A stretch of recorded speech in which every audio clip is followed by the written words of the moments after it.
Falo ainda sobre James Rodrigues, por que ele segue treinando no São Paulo e muito mais. Antes, deixa eu só me apresentar, me chamo Jorge Nicola, sou jornalista esportivo e o objetivo por aqui é deixar você por dentro de tudo que está rolando com o seu clube do coração para não perder nada. Aperta o botão vermelho de inscreva-se, ative todas as notificações e também deixe seu like. Combinado? Beleza? Bora falar agora sobre James Rodrigues. Tem algumas atualizações para vocês. A primeira delas, James no Bahia. Não há nesse momento nenhuma possibilidade.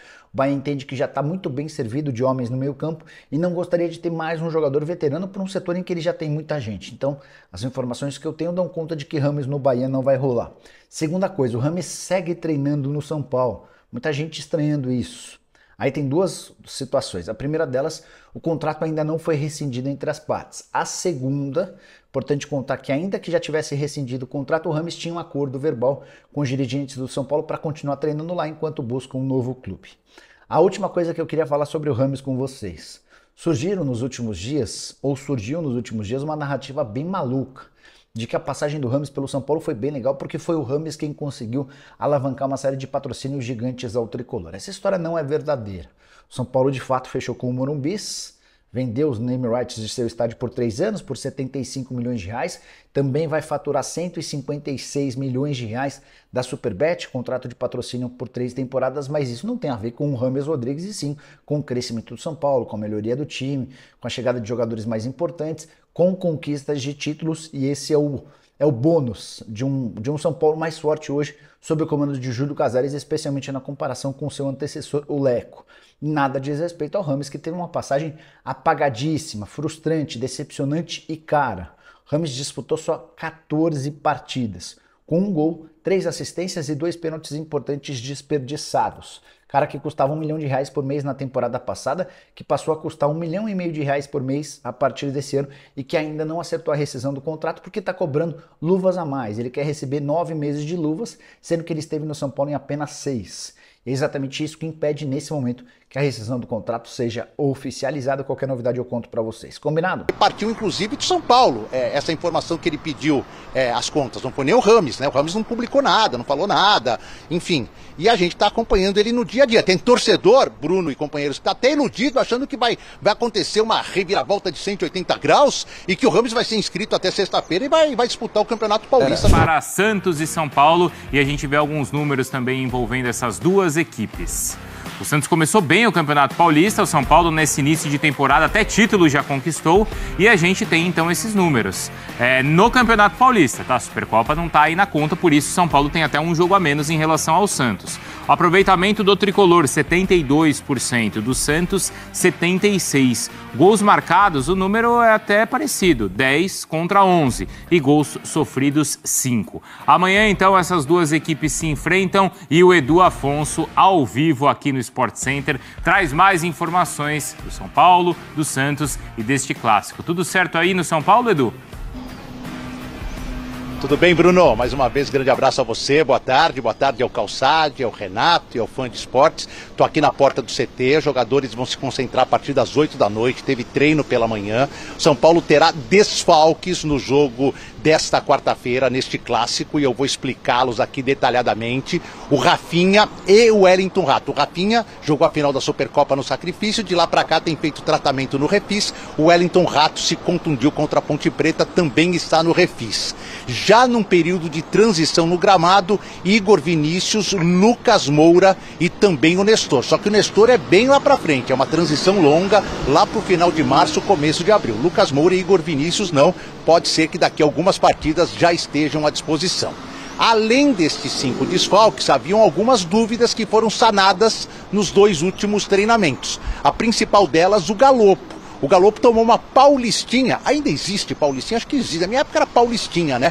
Teve um trauma na coxa direita, jogou na base do Sacrifício com dor todo o primeiro tempo em Campinas e foi substituído. Mas como era só o trauma, só a dor, não houve lesão, ele se recuperou no domingo de folga, treinou ontem, treinou hoje, está à disposição. O Alisson volta de suspensão e o Michel Araújo, que tinha uma amidalite e não viajou para Campinas, está recuperado e também à disposição. São 5 desfalques, 3 voltas ou 3 jogadores que ficam à disposição e um time ainda que é difícil escalar, mas a gente pode dar aqui pelo menos uma tentada, né? Pode tentar jogar um time provável no ar. Rafael no gol, certeza. Na lateral direita, o único à disposição é o Moreira, vai jogar. Dupla de zaga titular hoje é Arboleda e Diego Costa, ambos devem jogar. E na lateral esquerda também, basicamente o único titular, né? O reserva é muito jovem, o Wellington. Meio de campo com a volta de Alisson, Pablo Maia e Alisson. Aquela linha de 3 que fica atrás do Caleri, ela vai ter modificações. Essa linha de 3 sem o Wellington Rato, Eric deve jogar pelo lado direito, embora exista também a possibilidade do Nicão, mas o Eric sai na frente, foi o substituto do Rato lá em Campinas, Luciano centralizado, e para mim a grande dúvida é quem joga do lado esquerdo. Você tem Galopo, você tem o próprio Nicão, que já jogou assim contra o Palmeiras na Supercopa, você tem o Ferreirinha e você tem o Michel Araújo. Você tem pelo menos 4 opções para completar essa linha do lado esquerdo. E na frente, o Caleri, sem dúvida alguma, o único atacante de área aí do técnico Carpini para o início de temporada. Tanto que o Caleri falou agora há pouco aqui com os assessores do São Paulo, que divulgaram as seguintes respostas do argentino para o clássico de amanhã. Mais um clássico outra vez em casa, no Morumbi. A gente quer outra vez voltar na vitória. Tivemos um jogo ruim no sábado anterior, mas nessa semana a gente trabalhou bem para tentar outra vez ganhar um clássico em casa, que para nós é muito importante para a tabela do grupo e para a tabela geral, que vai ser muito importante lá na frente. É bonito jogar com Santos de novo em casa. Acho que a gente vai ter uma boa lembrança aí dos jogos anteriores, mas precisamos outra vez voltar ao caminho da vitória, tentar jogar melhor, tentar esquecer o que foi o sábado anterior e saber que é um jogo muito importante, que Santos vem muito melhor que o ano anterior. Vai ser um jogo bem disputado, eles têm um grande time nesse ano e tomara que a gente consiga a vitória, porque no Morumbi para nós vai ser muito importante. Muito bem, o Caleri. E aí, para devolver para você, Bruno, para você bater um papo com o Calçade e com o Renato, e tem aquela pergunta: e o Rames Rodrigues? Bem, o Rames tem treinado aqui. A gente tem até duas fotos, né? Uma que o Rames divulgou hoje à tarde, depois do treinamento na sua rede social. Ele com o cabelo totalmente diferente. O Renato, que entende disso, vai poder explicar que tipo de penteado é esse, com o colete do São Paulo. E tem também um frame de um vídeo divulgado ontem pelo São Paulo, que o Luiz Gustavo está entrando no gramado do treinamento e o Rames está lá no fundo, junto com os demais jogadores. Ou seja, ele está participando dos treinamentos do São Paulo normalmente, mesmo o atleta tendo pedido depois da Supercopa para rescindir o seu contrato.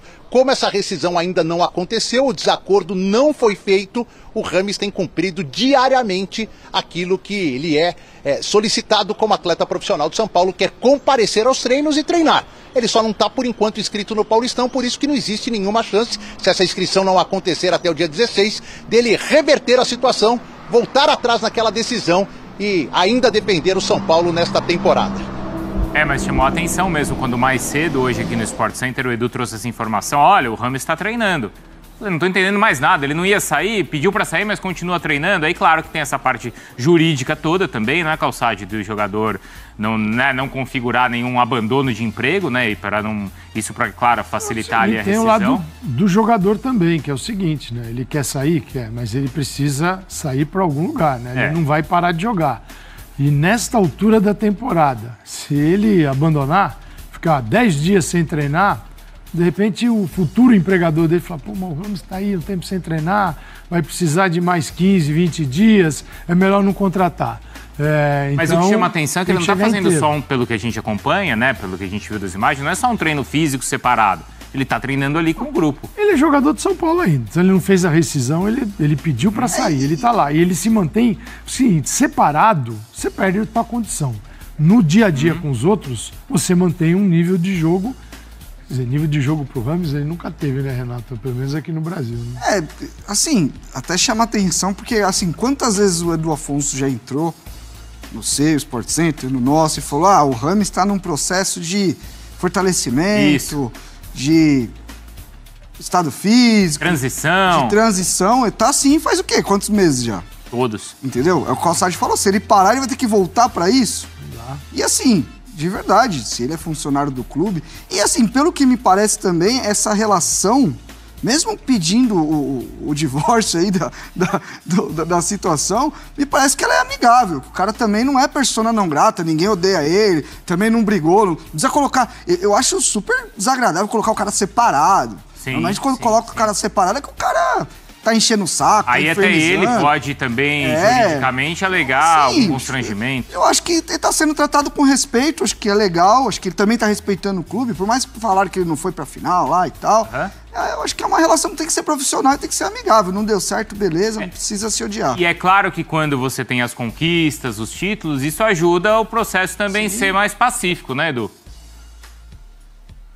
É claro que sim. Primeiro, assim, é bom a gente frisar, né, que o Rames pediu ali a rescisão, pelo que eu fiquei sabendo, foi num momento ali, um momento de ira, talvez, sabe aquele dia que você, ele acabou um treino, correu na sala e falou, quero ir embora. Mas não parou para pensar em tudo que envolve o contrato dele, né, multa, luvas, salários, tudo mais. Aí, com mais calma, ele conversou com os representantes, ele tem um agente que é muito conhecido, né, que trabalha para jogadores mundialmente famosos como ele é, e aí depois foi colocado a ele. Não é assim, Rames, você vai ter que esperar, tem que chegar num acordo financeiro, tudo mais, você não pode simplesmente falar, vou embora e abrir mão de tudo. Então isso está sendo conversado na última semana. É uma situação, eu não vou chamar de estranha, eu vou chamar de diferente. Porque partiu, inclusive, de São Paulo, essa informação que ele pediu, as contas. Não foi nem o Rames, né? O Rames não publicou nada, não falou nada, enfim. E a gente está acompanhando ele no dia a dia. Tem torcedor, Bruno e companheiros, que está até iludido, achando que vai acontecer uma reviravolta de 180 graus e que o Rames vai ser inscrito até sexta-feira e vai disputar o Campeonato Paulista pelo São Paulo. Neste momento eu não acredito nisso, mas é futebol, envolve dinheiro, tem muita coisa nesse contrato. Vai que, né, Bruno? Sei não, hein? Se for de cabeça quente, essa informação, às vezes de cabeça quente você fala algumas coisas que você não... eu falo um monte, depois eu volto atrás, não tenho vergonha na cara. Bem, não é? É isso, Paulo, quando o Rames falou assim, eu quero rescindir, só fala, assina aqui. É isso. Foi mais ou menos assim. Assina aqui, tá pronto. Aí voltou no outro dia, pensando bem. Aconteceu outro dia no Atlético, com o Cudê. Vou embora, não sei o que, tal, onde é que eu assino, me traz papel, a caneta. Aí depois foram embora com ele. Não tem papel e caneta depois foram embora com ele, né? Lembra disso, Calçade? Eu lembro. Assim, gente, nesse mundo que eles vivem, é o seguinte, o empresário, qualquer empresário vive dessas negociações. Isso. Né? Então também, quando a negociação é ruim, ela é ruim para o empresário também. Opa! Então, ela tem que ser boa para o empresário, para o jogador e para o clube, quer dizer, é um prejuízo. São Paulo trouxe 2 jogadores, vieram juntos, o Lucas Moura e o Rames Rodrigues. O Lucas Moura ferrou a vida do Rames Rodrigues. Por quê? Verdade. Porque os dois vieram de outro futebol e chegaram no São Paulo ao mesmo momento. Um foi um avião, né? Até pela história, por tudo que tem, sabe o que significa. O São Paulo já jogou, estava afim tal, e arrebentou. E o outro virou a referência daquele que estava arrebentando. E aí, o Rames, quando é que vai jogar que nem o Lucas Moura? E o Rames, que nunca foi esse avião também de energia. O Rames, nossa, como o Rames se entrega e tal. Nunca foi. E o Renato escreveu sobre isso, né? A gente até parou para discutir aqui no Sport Center. O futebol brasileiro talvez não seja mais a casa desses caras que vêm e falam assim, ali eu... Tecnicamente, eu vou sobrar. Eu dou um migué e tá tudo bem. Exatamente. Bom, um exemplo agora é o quanto o Payet, além de tecnicamente, a gente vai falar sobre ele já. Mas você viu de dezembro para janeiro que aconteceu? Exato, como não é só no talento, ele já percebeu que não é só no talento que ele vai se segurar. Bom, o Edu, e o Santos?